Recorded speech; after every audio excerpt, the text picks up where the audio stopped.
If you commit even just one of the mistakes I'm going to go over in this video, it can absolutely crush your injury claim to the point where you will only receive a lowball settlement offer in your case, or even worse, your injury claim being denied completely. So listen up and try everything possible to avoid all of the mistakes that I'm going to go over in this video. Mistake number 1, delay getting medical treatment. Delaying medical treatment after an accident can severely damage your injury claim. When you wait too long to seek care, insurance companies and large corporate defendants may argue that your injuries aren't serious or that they were caused by something other than the accident. They could also claim that if your injuries were truly severe, you would have sought immediate medical attention. This delay gives them ammunition to either deny your claim or reduce the amount they're willing to pay out. The longer you wait, the harder it becomes to prove that your injuries were a direct result of the accident. So if you are in pain after your accident, seek medical treatment as soon as possible. Mistake number 2, not following your doctor's orders. Not following your doctor's orders can seriously harm your injury claim by providing ammunition for the insurance company or corporate defendant to dispute the severity of your injuries. The opposing side will often look for any signs that you aren't taking your recovery seriously. And if you fail to follow your doctor's instructions, whether it's missing appointments, not taking prescribed medication, or skipping physical therapy, the opposing side may argue that your injuries are not as serious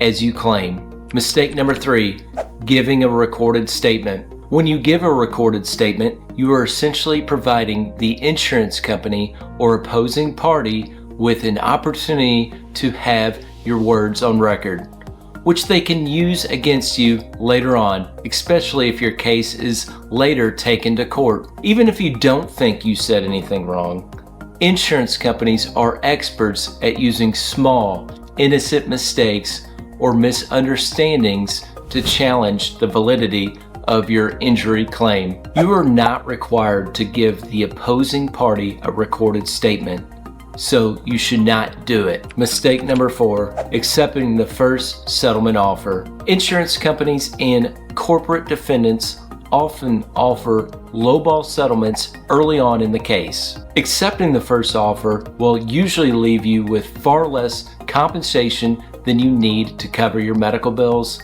lost wages, pain and suffering, and other damages. Also, I can't think of one case in my career where the insurance company or opposing party was not willing to negotiate further after they made their first offer. If you accept the first offer made, unless that offer is for the insurance policy limits, then you are making a mistake in accepting that offer. Mistake number 5, posting on social media while your claim is pending. Posting photos, comments, or updates about your accident, physical recovery, or anything else on social media can backfire. Insurance companies and defense attorneys often will look at your social media posts to try to find evidence that contradicts your injury claims. Social media can create a narrative that might not align with your injury claim, and once that information is out there, it's difficult to control.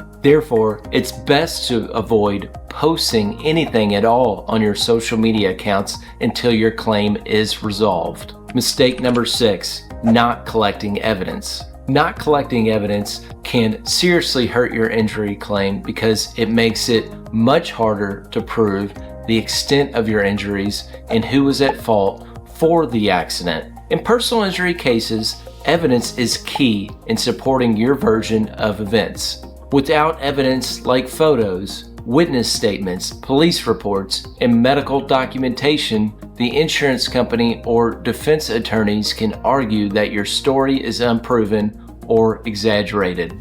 This leaves you vulnerable to having your claim minimized or even denied. Mistake number 7, talking too much to the insurance adjuster. The The insurance adjuster may seem nice and act like they are your friend, but trust me, they are trained to act that way. You cannot trust the insurance adjuster in your case. Adjusters are trained to ask questions in a way that can lead you to mistakenly make statements that can be used against you, such as downplaying your injuries or admitting fault for the accident, even if you didn't mean to. If you have a lawyer, you should let your lawyer's office handle all communications about your injury claim with the insurance company. And this leads me to mistake number 8, trying to represent yourself and not hiring an injury lawyer. If you are considering representing yourself and not hiring an injury lawyer, I highly suggest you watch this video about to pop up right here, where I go over several reasons why you should not try to represent yourself in your injury claim. Also, for more helpful videos like these, don't forget to subscribe to my channel right here. Lastly, if you've been injured in Kentucky, remember to don't wait, call Tate.